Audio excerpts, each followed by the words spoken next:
Hallo ihr Lieben, ich melde mich mal wieder von meinem Balkon in der Sonne mit schönem Vogelgezwitscher im Hintergrund. Ich hoffe, man hört das. Ich hoffe, man hört die Autos nicht so laut. Heute auf Deutsch. Ich packe euch aber in die Untertitel, ich packe euch englische Untertitel rein. Könnt ihr dann direkt in YouTube anklicken.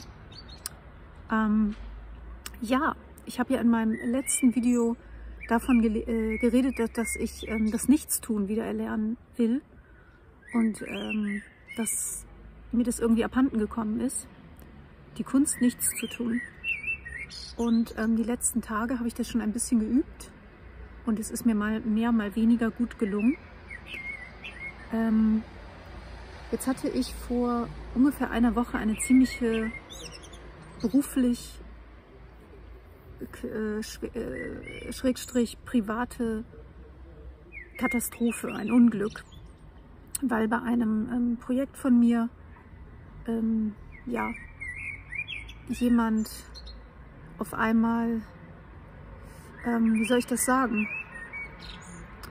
ein anderes Gesicht an den Tag legt und in Form einer E-Mail mich sehr überrascht und auch verletzt hat. Und ich gar nicht wusste, wie ich damit umgehen soll, wie ich darauf reagieren soll, weil wir eben auch privat befreundet sind. Und ich sehr schockiert war und immer noch bin. Meine erste Reaktion wäre gewesen, sofort darauf zu reagieren.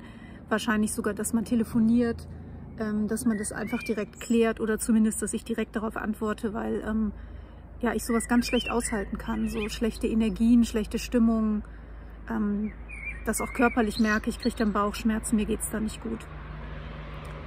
Nun war es aber so, dass ich mir eigentlich für die letzten Tage ja vorgenommen hatte, erstens nichts zu tun und auch einfach ja, das Berufliche ein bisschen auf die Seite zu legen und mal ein paar Tage Ferien oder Urlaub zu machen, wirklich. Und ich habe es dann tatsächlich geschafft, es ein bisschen zur Seite zu schieben. Es ist natürlich sehr präsent, ich habe dann auch davon geträumt, aber ich habe es geschafft, bis jetzt noch nicht zu reagieren und ich bin ziemlich stolz auf mich. Ich weiß, ich werde in nicht zu ferner Zukunft reagieren müssen, weil ich das auch irgendwie alles klären muss und auch loswerden muss. Aber ich habe es zumindest mal sacken lassen und mir kam mal wieder ein sehr schönes Gedicht von Theodor Fontane ja, in meine Gedanken, an das ich öfter mal denke. Das habe ich irgendwann vor sehr vielen Jahren, habe ich mal so einen kleinen Kalender, also so ein Abrisskalenderblatt von meiner Mutter geschenkt bekommen, wo das drauf stand. Und ich liebe ja Theodor Fontane und ich lese euch das Gedicht mal vor, es ist ganz kurz. Es heißt, überlass es der Zeit. Erscheint dir etwas unerhört, bist du tiefsten Herzens empört. Bäume nicht auf, versuch's nicht mit Streit, berühr es nicht, überlass es der Zeit. Am ersten Tage wirst du feige dich schelten, am zweiten lässt du dein Schweigen schon gelten. Am dritten hast du's überwunden, alles ist wichtig, nur auf Stunden. Ärger ist Zehrer und Lebensvergifter, Zeit ist Balsam und Friedensstifter. Ja, besonders also diese Zeilen, am ersten Tage wirst du feige dich schelten, am zweiten lässt du dein Schweigen schon gelten, am dritten hast du es überwunden, alles ist wichtig, nur auf Stunden. Die sind mir immer mal wieder im Kopf und natürlich, überlass es der Zeit gilt sicher nicht für alles. Man kann nicht alles der Zeit überlassen, manchmal muss man auch reagieren und manchmal muss man auch schnell reagieren und spontan reagieren, aber sehr oft ist es tatsächlich das sprichwörtliche eine Nacht drüber schlafen ist sehr oft die richtige Wahl. Ich bin die letzten Jahre schon dazu übergegangen, zum Beispiel sehr wichtige E-Mails eine Nacht liegen zu lassen. Das heißt, sie zu verfassen, sie zu schreiben und dann einfach mal eine Nacht liegen lassen und am nächsten Tag sie nochmal zu lesen. Und manchmal habe ich sie dann abgeschickt, manchmal habe ich sie noch verändert und sehr oft habe ich gemerkt, dadurch, dass ich das einmal zu Papier gebracht habe, ist es auch gut und es ist gar nicht mehr nötig, es abzuschicken. Das gilt natürlich besonders für so Situationen, in denen die Worte von einem selber gar nichts mehr ändern können. Also in denen es nur noch darum geht, dass jetzt jeder irgendwie nochmal seinen Kram loslässt. Und oft ist es wichtiger, das für sich einmal klar zu formulieren, als es dann wieder an die andere Person zu geben, dann kommt wieder was zurück und ja, dieser Konflikt findet kein Ende und manchmal ist es wirklich gut, Dinge ruhen zu lassen und die Dinge werden auch klarer, wenn man ein bisschen zurücktritt und das ist jetzt über die letzten Tage auch passiert mit dieser Situation, in der ich mich da befinde. Ich habe gemerkt, dass ich Ruhe bekommen habe in mir, die Gewissheit, dass ich das Projekt auf jeden Fall realisieren werde, dass ich das auf gar keinen Fall aufgeben werde. Das ist mein Herzensprojekt und dass ich mir das nicht kaputt machen lasse und dass ich mir die Ängste und Sorgen und in dem Fall auch große Panik der anderen Person bei ihr lasse und nicht zu der meinigen mache, weil ich großes Vertrauen eigentlich habe in meine Fähigkeiten, gerade beruflicher Art und darin, dass die Dinge sich fügen und ja, fertig werden. Und manchmal dauert es halt ein bisschen länger, gerade in der Kunst und gerade wenn man auch viel auf eigene Tasche macht und wenig Gelder zur Verfügung hat, dann dauert es manchmal ein bisschen und so ist es halt. Und das ist manchmal schwer auszuhalten. Ich habe vor 2, 3 Tagen gepostet, dass 3 Wörter eigentlich und das sind schon lange meine Themen und gerade jetzt mehr denn je und das sind die Wörter Geduld, ein sehr großes Thema für mich, weil ich ein sehr ungeduldiger Mensch bin und es mir sehr schwer fällt, Dinge auszuhalten und nichts selber zu tun. Und das zweite Wort ist Hoffnung.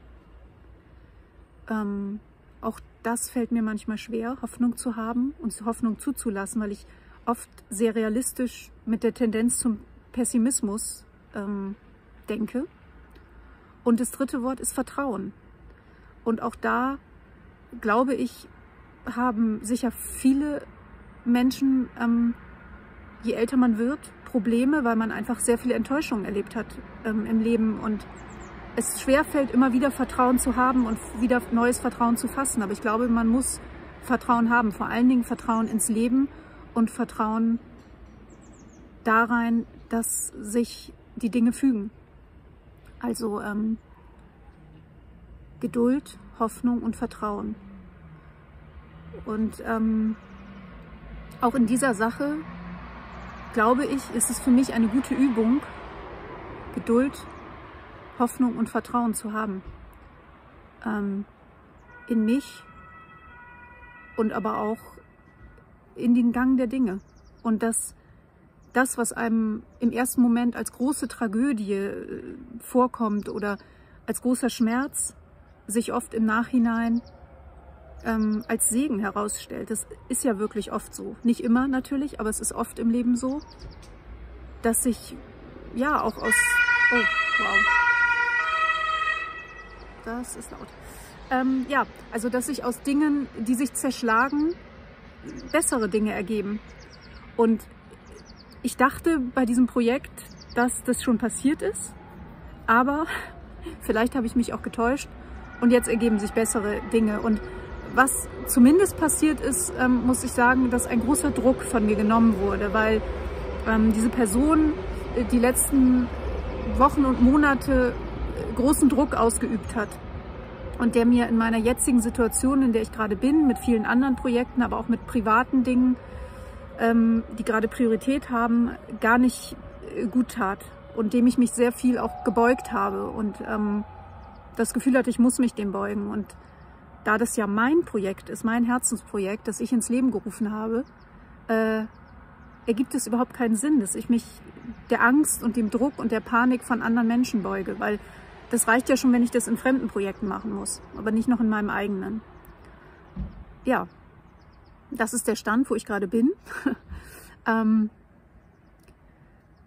Ende dieses Videos noch ein kleiner Veranstaltungshinweis, der auch ein bisschen zum Thema passt, denn ich habe 2016 ja meinen ersten eigenen Film gedreht, ungefähr 30-minütigen Film, also einen mittellangen Spielfilm, Getting 'Em Back. Fast alle, die hier auf dem Kanal unterwegs sind, wissen das ja sicher. Und ja, auch da hat es lange gedauert, den Film fertigzustellen. Und es gab viele Rückschritte im Laufe der Zeit. Und wir haben dann Anfang 2020 in Berlin auf dem EFM den Film vorführen dürfen. Auf der Berlinale, also nicht im Wettbewerb, sondern auf dem EFM. Das ist der Filmmarkt der Berlinale. Und das war ganz fantastisch und ich hatte auch ganz viele tolle Gespräche drumherum, auch um das andere Projekt, von dem ich jetzt gerade gesprochen habe vorher. Und dann kam Corona und dann kam alles zum Stillstand und auch filmfestivalmäßig war es dann ganz schwierig, überhaupt irgendwo unterzukommen. Die meisten Filmfestivals fanden nur online statt, was ich ja, mir nie für meinen Film gewünscht habe, sondern natürlich, dass der in Kinos läuft und gesehen wird. Wenn man so einen Film macht, wünscht man sich das ja. Und ja, wir haben ganz viel versucht und irgendwann waren wir auch sehr demotiviert. Und dann Ende letzten Jahres, also 2021 oder Mitte, kann man eigentlich sagen Mitte letzten Jahres, trat eine Vertriebsfirma aus Amerika an mich ran. Und wir sind dann auch einig geworden und der Film wird jetzt in Amerika vertreten. Also wir haben einen ja, Vertrieb, was für einen Kurzfilm wirklich fantastisch ist, was nicht so einfach ist zu bekommen. Und dann haben wir einfach jetzt vor ein paar Wochen nochmal einen neuen Schwung Filmfestivals rausgesucht, den Film eingereicht und mittlerweile, davon habe ich am letzten Video schon gesprochen, jetzt sind wir sogar schon bei 6, Stand heute, also haben wir schon 6 Festivals, wo wir ausgezeichnet wurden oder wo der Film läuft, was total toll ist. Und nun ist es so, dass der Film auch, jetzt kommt endlich der Veranstaltungshinweis, am Freitag in Bremen laufen wird, im Kino, und zwar im Kino 46. Da werden den ganzen Tag im zweiten Saal, also im kleinen Saal, Saal 2, Bremer Filme gezeigt. Und wir laufen mit einem anderen Kurzfilm im Block. Wir laufen also der Block beginnt um 16 Uhr, Getting 'Em Back läuft 16:30 Uhr. Ich würde mich natürlich sehr freuen, falls ja, jemand rumkommt und guckt. Es gibt keine Einzelpässe für diese Veranstaltung, sondern nur Tagespässe für das ganze Filmfestival. Die kosten 15 €. Man kann sich dann aber eben den ganzen Tag damit überall Filme angucken. Und wer meinen Film sehen möchte, sollte so gegen 15:50 im City 46 sein. Ich bin natürlich auch da. Es gibt auch danach ein kleines Gespräch auf der Bühne. Und es sind auch noch ein paar andere aus dem Team da.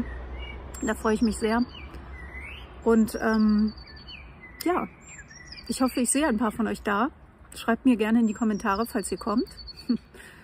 Und ich hoffe, ich konnte euch ein bisschen Motivation geben, Dinge ruhen zu lassen und Geduld zu haben, weil in unserer schnelllebigen Zeit, glaube ich, fällt es einfach sehr schwer, immer schwerer. Und es ist aber unfassbar wichtig. Setzt euch einfach mal auf den Balkon und genießt die Sonne, das ist auch gut. Vielleicht gehe ich noch ein bisschen joggen, mal gucken. Also, ich wünsche euch einen zauberhaften Abend und ich hoffe, dass ich ganz viele von euch am Freitag im Kino sehe. Bis dann.